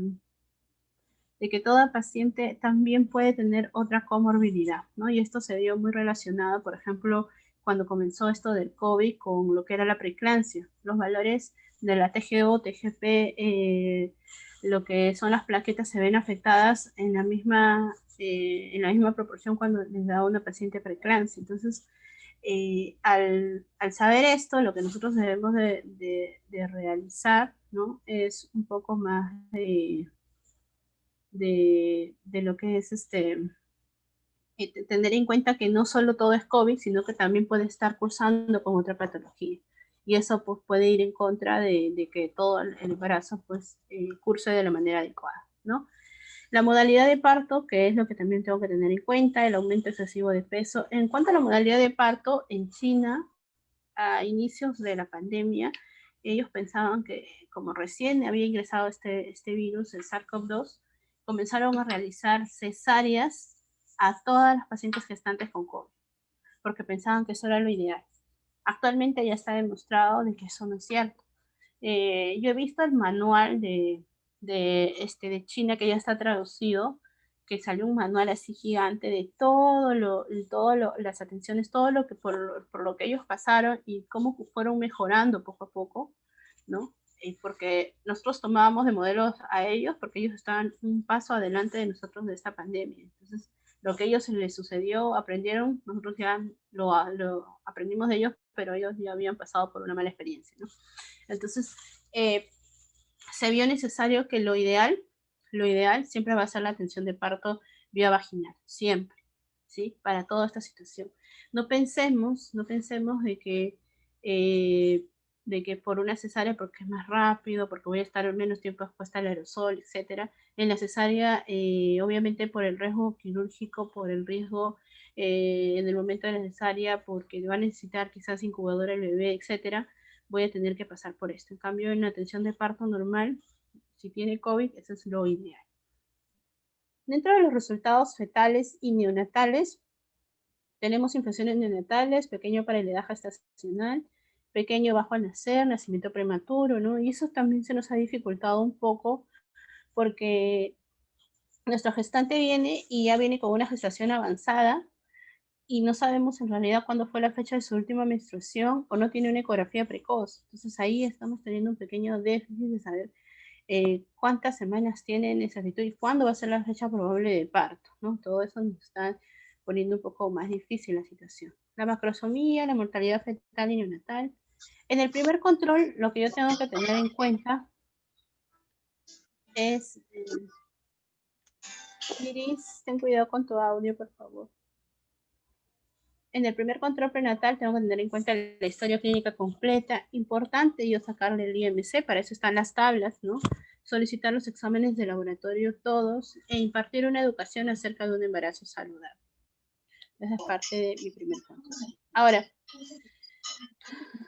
estaba muy de moda esto de Iris, con cuidado con tu audio, por favor, no puedo silenciarte. Ya. Estaba muy de moda de saber, ella quiere saber cuántas semanas tiene y no sabe.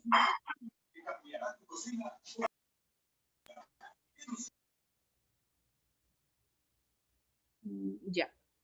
No sabe cuántas semanas de gestación tiene y hay alternativas, como en este caso, el que se baje el app de QX Calculate, que es una app muy interesante para saber cuántas semanas de embarazo tiene. Hay varios en realidad, pero este es uno de los más certeros que están comprobados científicamente, entonces es una porque el gestograma pues solo lo manejamos nosotros en la consulta, ¿no? Pero con este app les va a ayudar bastante. Está el app, vamos a ver. Esta es la imagen, Calculate. ¿Sí? Entonces, para que ella sepa más o menos cuántas semanitas tiene, cómo está evolucionando, si por ahí ya tiene más acceso a información. Entonces, en el Facebook también a veces se publican en el Instagram, ¿no? Revistas científicas, se están publicando mucha información interesante. La historia clínica, entonces, ¿qué tengo que saber? Evaluar el estado actual y detectar existencia de posibles factores de riesgo, antecedentes de riesgo en embarazos previos como partos prematuros, restricción de crecimiento, enfermedades hipertensivas.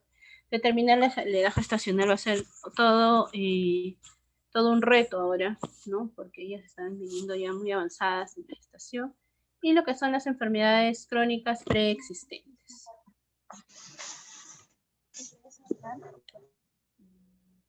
Tenemos asimismo en cuenta los hábitos, ¿sí? Si fuma.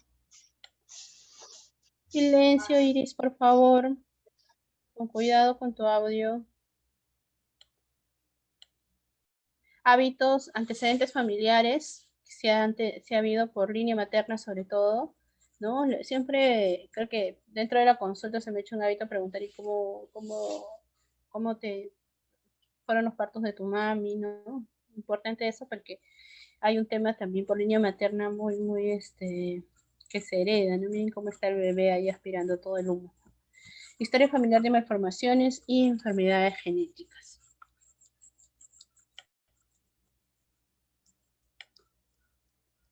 Y el SARS-CoV-2, obviamente eso no son es un acrónimo para recordar, toda paciente sospechosa hasta que no se demuestre lo contrario, el aislamiento, que es importante, el que ella maneje esto. Les comento, por ejemplo,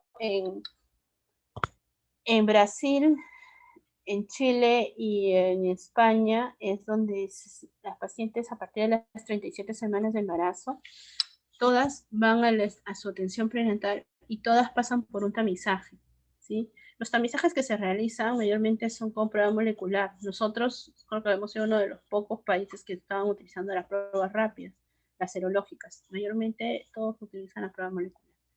Se les realiza esta prueba, ¿sí? Y si sale positivo, se dan las medidas del caso. Y si sale negativo, en este caso, igual el paciente va a pasar a una etapa de cuarentena. Entonces, con esto son muy rigurosos en explicarle que el paciente no puede recibir visitas, no puede salir de su casa para nada ni para comprar, va a estar completamente aislada. Su pareja también, si está saliendo, pues tiene que tener todas las medidas preventivas para evitar que se exponga de ingresar el virus a la casa, ¿no? Entonces, esto es una medida importante porque ya cuando ella regresa en contracciones, ven su base de datos y se dan cuenta pues que ya ha tenido COVID o que ya le hicieron la prueba molecular, salió negativa y que, bueno, ha cumplido las medidas de cuarentena eh, al pie de la letra, ¿no? Para poder realizar esto. Entonces es importante, esto son modelos que hay que seguir. Difícil, ahora no hay, no estamos contando con pruebas rápidas, no, se han acabado todas las pruebas, ya estamos muy preocupados. También en el hospital ya no hay, antes nos hacían cada 2 semanas y ahora ya no contamos con esta, la molecular nada más, pero la molecular le indican cuando hay algún tipo de contacto o factor, ¿no? Entonces, un poco está difícil esta situación. Los criterios de gravedad que hay que tener en cuenta, ya lo hemos mencionado ayer, la viabilidad fetal, ya, criterios de gravedad dependiendo, ¿no? No solo de SARS-CoV-2, sino también de lo que es algún otro tipo de lo que son los signos de alarma, ¿no? La viabilidad fetal, que es lo que nos importa, y 2 escenarios, ¿no? El intrauterino y el extra. Esto fue la ficha de investigación que comenzó a darse en un tema de tamizaje y de triaje a toda paciente que llegaba para poder diferenciarla y decir, ok, tú te perteneces a esta área no COVID y tú al área COVID porque por todos los antecedentes, ¿no? Acá se habla mucho de los síntomas, por ejemplo, que pueda tener, si ha tenido alguno de ellos, se marca dificultad respiratoria, diarrea, náuseas, vómitos, congestión nasal, ¿no? Irritabilidad, confusión, dolor muscular, todo eso tenemos que tener en cuenta para nuestra atención, ¿sí? Los signos, la temperatura, el exudado faríngeo, la infección conjuntival, la coma, disnea, taquignia, auscultación pulmonar, todo eso tenemos que tenerlo presente. Y las condiciones de morbilidad en el embarazo, ahí está. Vamos viendo si hay movilidad. Y esto antiguamente se tuvo más en cuenta incluso si viajó a algún país o estuvo en alguna ciudad, pero ahora actualmente estamos en una época de infección comunitaria donde toda persona es de riesgo, ¿no? Por ejemplo, acá en Lima, lo que se ha visto es que han comenzado a clasificar en todo el Perú, pero en Lima en realidad es una zona de alto riesgo, solo que por un tema político al parecer no nos han restringido salir desde las 7, ¿no? Porque acá un tema empresarial y todo esto, pero en realidad debería de darse esta medida, ¿no? Y obviamente que no es cómodo para nadie, pero en verdad ahorita está colapsando todo, cada vez hay más congestión vehicular, cada vez hay más pacientes que salen. Ayer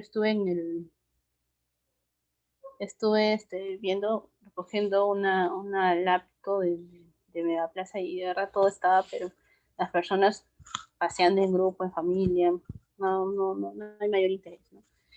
No están teniendo en cuenta la situación y la gravedad de ahora. Importante si ha asistido a algún establecimiento anteriormente, los últimos 14 días, si ha tenido algún contacto con una persona con infección respiratoria, si ha tenido estos casos, el entorno, todo eso va a ser muy importante para saber qué es lo que está sucediendo.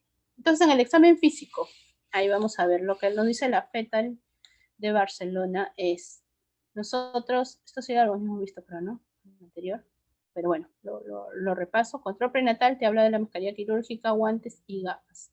No, eso es lo que te dice, pero siempre y cuando la gestante utilice adecuadamente la mascarilla quirúrgica. Así que hay que tenerlo presente. Guantes con cuidado, tiene que ser con cada paciente, ¿sí? Y desecharlos de manera inmediata. Ya hemos hablado también del uso correcto de la mascarilla. En esta ocasión recordaremos el uso correcto. No sé si hemos hablado de la quirúrgica, creo que no. Solo de la N95, ¿no? Sí hemos hablado. De acuerdo. Ya, vamos a colocarlo igual.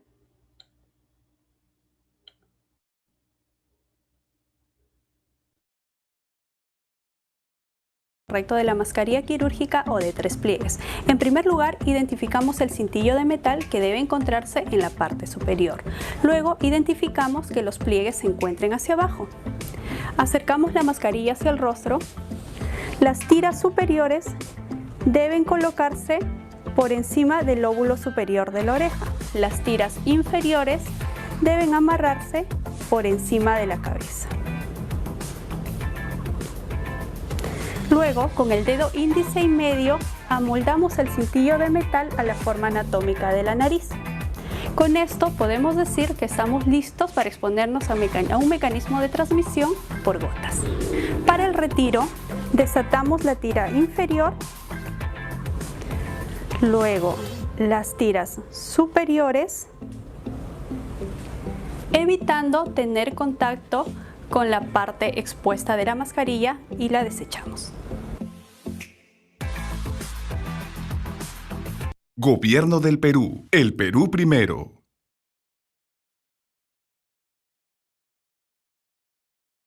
Lo que les comentaba era siempre, ¿no?, de que se tiene que eliminar la quirúrgica, no puede estar ahí, no puede estar con nosotros constantemente diario, ¿no? El peso, talla, presión arterial, el examen ginecostétrico, revisar las mamas. Recordemos que cada vez que viene una usuaria a nuestra atención es probable que ya no la veamos hasta el momento del parto, así que pensemos que es la última vez que le vamos a ver y aprovechar a realizarle todo, desde los pezones, verle para saber si va a tener un buen agarre el bebé, ¿no?, que se formen los pezones, importante esto. Nos estamos olvidando quizás de que la paciente pues ya no está teniendo incluso psicoprofilaxis presencial, donde se le enseñaba las técnicas de lactancia. Entonces todo eso tenemos que revisarle, explicarle la importancia de que se formen los pezones para que no haya problemas o dificultad.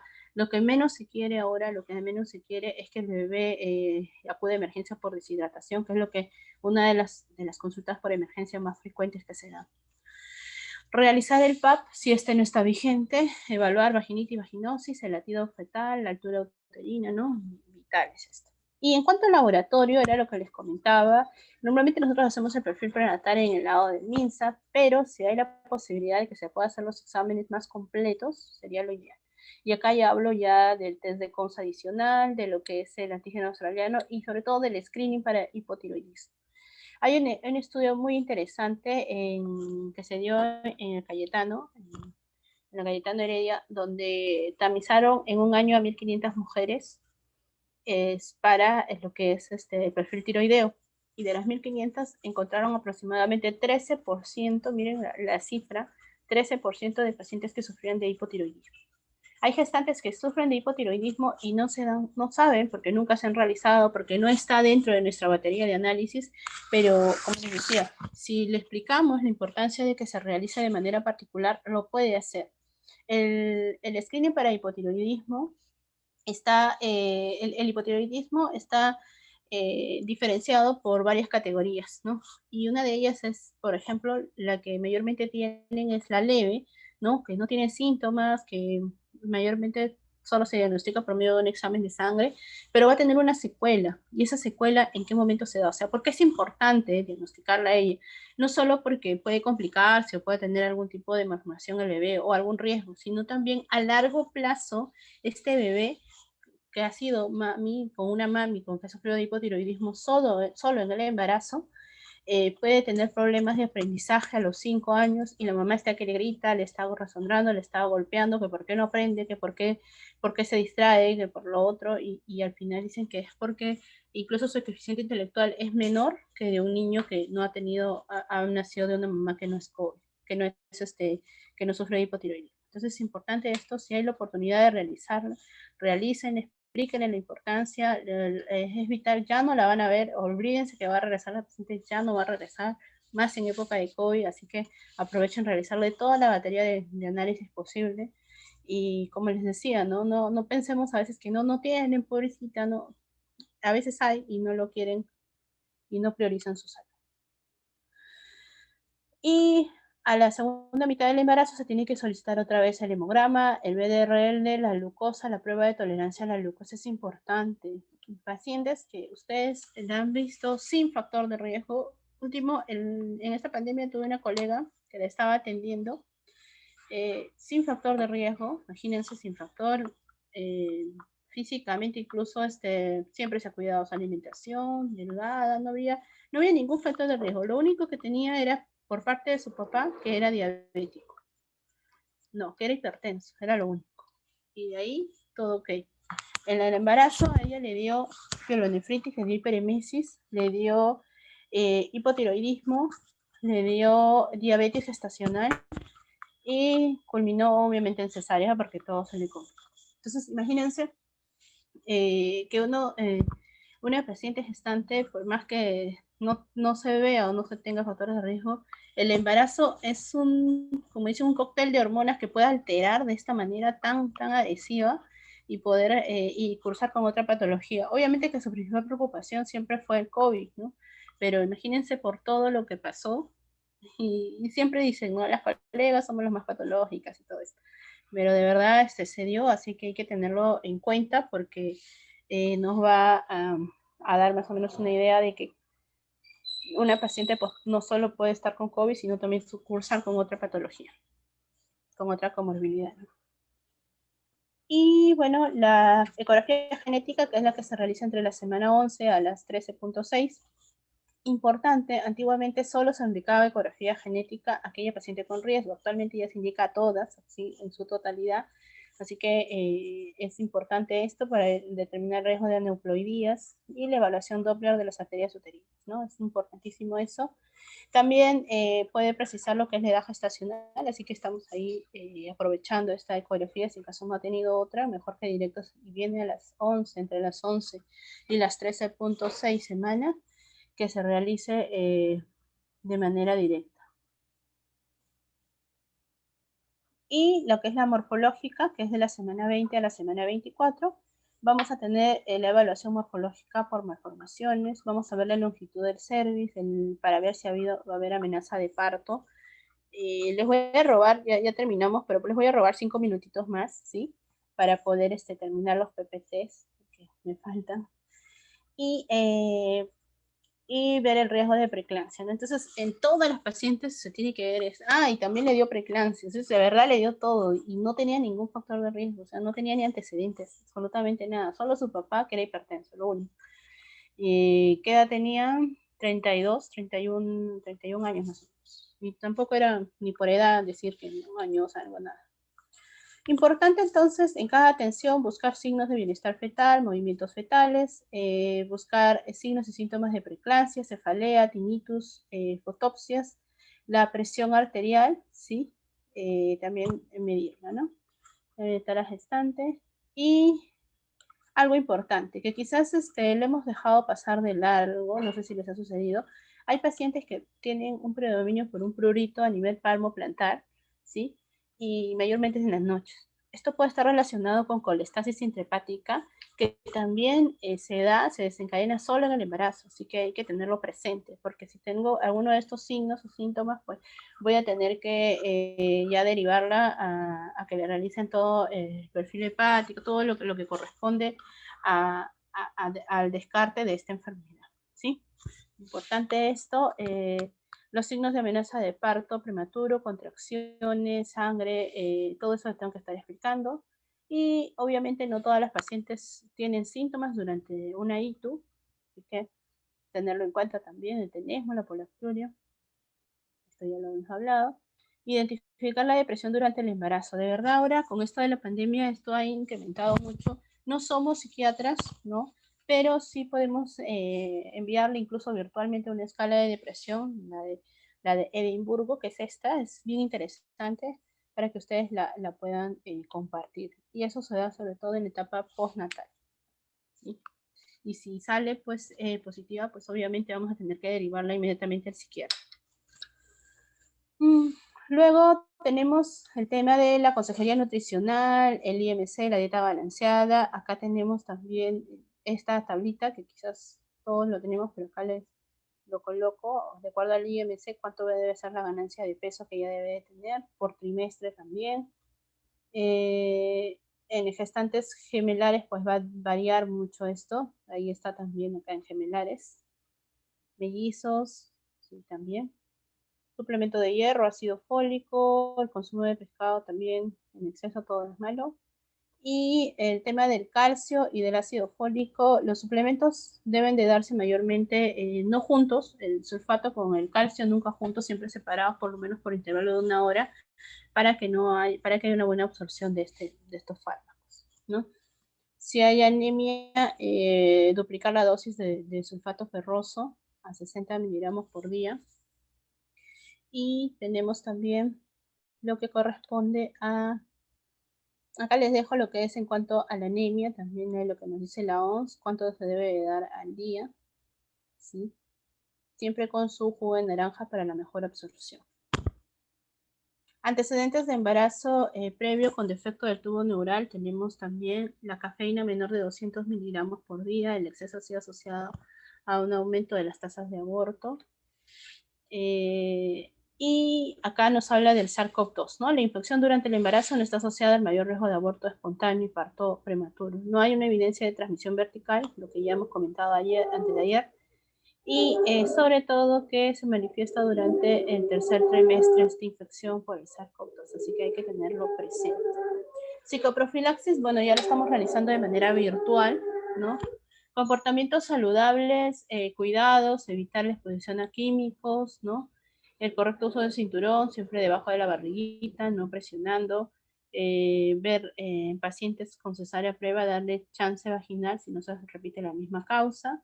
Y en cuanto a la educación en la lactancia materna, si tu paciente tiene COVID, pues vamos a tener que priorizar y explicar todo lo que corresponde al distanciamiento, al que tiene que tener un cuidador, ¿no?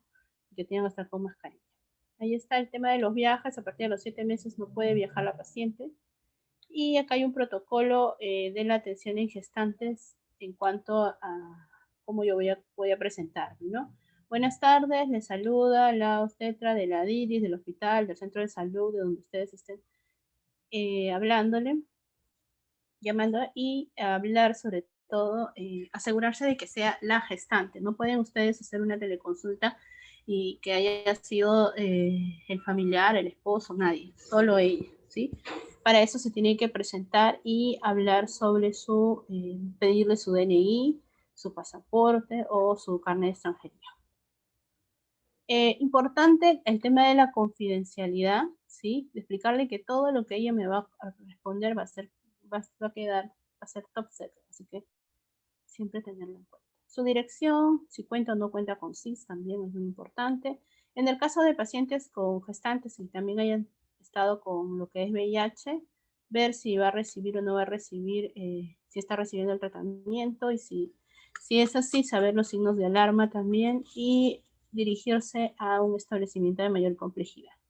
¿No? En pacientes con lo que es puérperas, solicitar datos básicos para ver cómo está, cómo culminó su embarazo, ¿no? Y en las situaciones en que si usted recibió leche materna para su hijo, ahí está la indicación también. Esto lo dejo para que ustedes ya lo lean con más detenimiento.